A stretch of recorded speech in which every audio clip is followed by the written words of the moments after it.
संरक्षण क्षेत्रातील आत्मनिर्भर भारताचे प्रतिनिधी असलेल्या नुवाल साहेबांना हा पुरस्कार मिळाला आहे. काय भावना व्यक्त कराल, काय सांगा? आज आमच्याकरता आनंदाचा दिवस आहे की आज केंद्र सरकारने आणि माननीय पंतप्रधान नरेंद्र मोदीजींनी आमच्या सरकारने सत्यनारायणजी नुवालजी यांना सन्मानित केला आहे पद्मश्री देऊन. सत्यनारायण नुवालजींनी संरक्षण जे आपलं विभाग आहे यामध्ये भारत हा आत्मनिर्भर व्हावा याकरता जे अत्यंत महत्त्वाचे आधुनिक शस्त्रसाठा त्यांनी तयार केला आणि एक मजबूती देशाला देण्याचा प्रयत्न केला. आपल्या भारत मातेला सुरक्षित करण्याकरता एक मोठं योगदान सत्यनारायण नुवालजींनी दिलेलं आहे. मी त्यांचं अभिनंदन करण्याकरता त्यांच्याकडे आलो आहे, त्यांचे आभारी मानण्याकरता आलो आहे की त्यांचं योगदान हे अत्यंत मोठं आहे आणि मी त्यांना खूप खूप शुभेच्छा देतो. त्यांच्या सर्व परिवारांनाही शुभेच्छा देतो. डिफेन्स क्षेत्रामध्ये भारताला आत्मनिर्भर करण्यासाठी नोवालजीचं मोठं योगदान आहे जगभरात. काय आज संपूर्ण जगामध्ये आमच्या नागपूरचं विदर्भाचं नाव हे पोहोचवण्याचं कार्य आणि संपूर्ण देशामध्ये एक्सपोर्ट करून आणि विदेशात अनेक देशामध्ये एक्सपोर्ट करून देशालाही आत्मनिर्भर करण्याचं काम केलं. आज आमच्या डिफेन्स मिनिस्ट्रीमध्ये परवा आपण बघितलं असाल की माननीय केंद्रीय मंत्री राजनाथ सिंगजी येऊन गेलेत. त्यांनी संपूर्ण आधुनिक तंत्रज्ञान शस्त्र साठा बघितला आणि ज्या पद्धतीने ऑपरेशन सिंदूरमध्ये जे ड्रोन्स होते त्या ड्रोन्स जे हल्ले केले होते ते ड्रोन्स हल्ले परतवून लावणे आणि अचूक त्या ठिकाणी मारा करण्याचे त्या ठिकाणी ड्रोन्स तयार केले. ते ड्रोनसुद्धा सत्यनारायणजी नुवाल यांच्या पुढाकाराने जी त्यांची कंपनी आहे सोलर पॉवर यामध्ये तयार झाले होते आणि तेव्हासुद्धा देशाला एक मजबूती देण्याचं काम त्या ड्रोनच्या माध्यमातून झालं. खरं तर एक आपल्याकरता फार अभिमानाची गोष्ट आहे की नागपूरमध्ये ही सोलर पॉवर इंडस्ट्री आहे. सत्यनारायण नुवालजी त्यातनं शून्यातून त्यांनी इतकं मोठं उभं केलं आहे. सर हे सांगा, यासोबत आणखी एक नाव आहे बोथे गुरुजी जे आहे त्यांना सुद्धा अमरावतीचे, त्यांना सुद्धा पद्मश्री मिळालेला आहे. त्यांचं जे काम आहे तुकडोजी महाराजांच्या सोबत त्यांना सहवास लाभलेला आहे. ते काम पुढे नेण्यासाठी बोथे गुरुजींच्या संदर्भातही तुमच्या शुभेच्छा काय? मी बोथे गुरुजीकडे जाणार आहे, त्यांना शुभेच्छा देणार आहे जाऊन.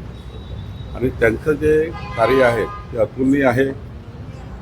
या महाराष्ट्राला या विदर्भाला तुकडोजी महाराजाचा जो ग्रामगीता आहे, जो ग्रामसार आहे, हा जनाजनापर्यंत पोहोचवून ग्रामसमृद्धी आणण्याचं काम तुकडोजी महाराजांनी केलं आणि त्याला पुढे नेण्याचं काम बोथे गुरुजींनी केलं. आणि त्यामुळे बोथे गुरुजीचाही सन्मान मी घरी जाऊन करणार आहे. त्यांनाही केंद्र सरकारने पद्मश्री दिलेला आहे आणि आमच्याकरता हा अभिमानाचा विषय आहे की मी अमरावती जिल्ह्याचा पालकमंत्री आहे आणि त्यांच्याकडे जाऊन मी हा सन्मान त्यांचा धन्यवाद त्यांचे अभिनंदन करणार आहे. बोथे गुरुजीनं मोठं कार्य उभं केलं, त्यामुळंच आमचे पंतप्रधान मोदीजी आणि केंद्र सरकारने त्यांना पद्मश्रीचा अवॉर्ड दिलेला आहे. माजी राज्यपाल भगतसिंग कोश्यारी यांना पद्मभूषण पुरस्कार दिलेला आहे. संजय राऊतांनी म्हटलं की ज्यांनी महाराष्ट्राचा अपमान केला त्यांनाच पद्मभूषण दिलेला आहे. किमान असे पुरस्कार दिल्यानंतर शेवटी इतकी मोठी यंत्रणा यामध्ये जन्मापासून तर संपूर्ण कार्य बघितल्याशिवाय कुणाला इतका मोठा पुरस्कार मिळत नाही. आणि इतका मोठा पुरस्कार मिळाल्यावर अशा पद्धतीची आलोचना करणे हे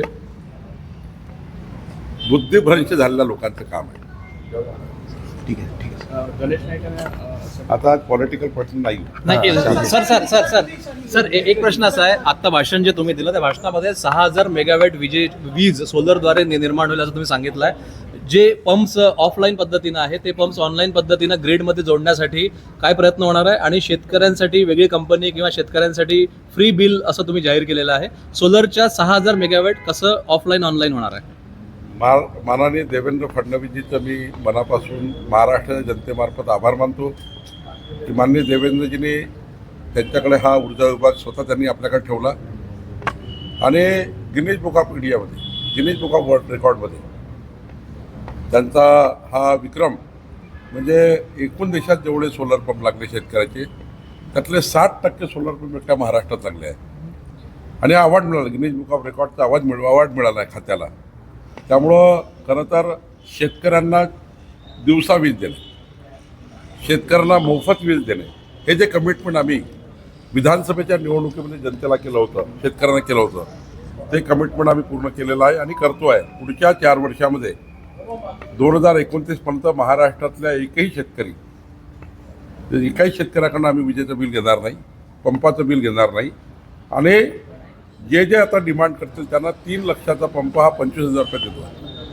3 लाखचा पंप 25,000 रुपयात त्यांना मिळत आहे. इतका सबसिडी गव्हर्नमेंटने दिला आहे आणि हे सबसिडी वर दिलेला पंप महाराष्ट्राने सर्वात जास्त लावला, 60% पंप लावला.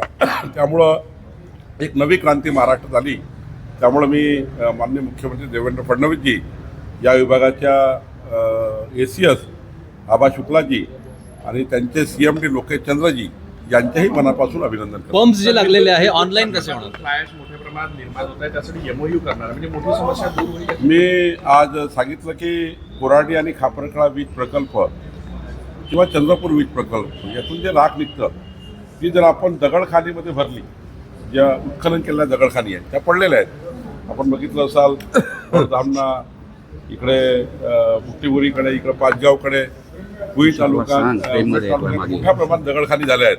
ही राख तिथे भरली तर हा एरिया समतल होईल आणि प्रदूषण जे राखेमुळे होतं तेही कमी होईल. त्याला मुरमाची लेअर टाकून आम्ही समतल परिसर करू तर राखेची समस्या आम्ही सोडवणार आहोत. पंप्स जे असतात ते ऑनलाईन कसे होणार? जे पंप्स लागले आहेत महाराष्ट्रात ते ग्रीडमध्ये कसे जोडणार आहात तुम्ही? पहिले तर आपल्याला महत्त्वाचं आहे की ग्रीड पेक्षा शेतकऱ्यांना आत्मनिर्भर करून दिवसाने सकाळी 7 संध्याकाळी 6 हे उन्हेवरच वीज तयार होणार आहे. आपण दिवसाने वीज शेतकऱ्यांना पाहिजे, रात्री वीज नको आहे. सकाळी 6 ते सायंकाळी 6 12 तास वीज पाहिजे आहे. आणि जे ग्राहक विजेवर आहे, इलेक्ट्रिकच्या विजेवर आहे, म्हणजे रेग्युलर विजेवर आहे, पारंपरिक विजेवर आहे, त्या ग्राहकांना तर त्या ठिकाणी सबसिडी आहे, त्या ग्राहकांनाही मोफत दिलेल्या आहेत, त्या ग्राहकांना आम्ही वीज देतो आहे.